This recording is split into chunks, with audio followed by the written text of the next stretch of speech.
பாடம் 1 மேலாண்மை தத்துவங்கள். ஒரு மதிப்பெண் வினா விடைகள். மேலாண்மை என்பது டேஸின் செயலாகும். மேலாளர். மேலாண்மை என்பது டேஸ் கலை மற்றும் அறிவியல். அறிவியல் பூர்வ மேலாண்மை கோட்பாட்டை உருவாக்கி வளர்த்தவர் டேஸ் டேலர். வேலையை பல்வேறு சிறு பணிகளாக பிரிப்பதை டேஸ் என்பர் வேலை பகிர்வு. பரந்த அளவு வீச்சலையில் அதிகார படிநிலை மட்டங்களின் அளவு டேஸ் குறைவு. 2 மதிப்பெண்கள் வினா விடைகள். மேலாண்மை என்பது என்ன? மேலாண்மை என்பது மற்றவர்களின் முயற்சி மற்றும் ஒத்துழைப்புடன் நோக்கங்களை எய்தும் ஒரு கலையாகும். மேலாண்மை கருவிகளை பட்டியலிடுக.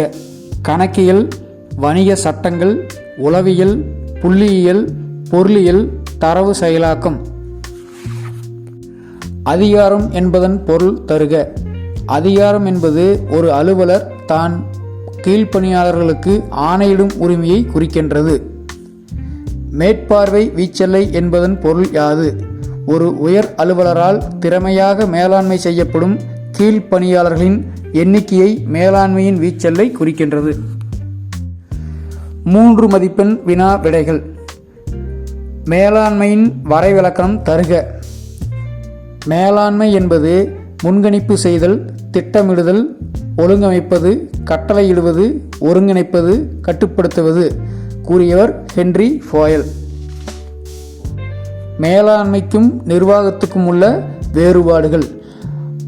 முதல் வேறுபாடு அதிகாரம். மத்திய மற்றும் கீழ்மட்ட அளவில், உயர் மட்ட அளவில். பங்கு. 2வது வேறுபாடு நிறைவேற்றம், முடிவெடுத்தல்.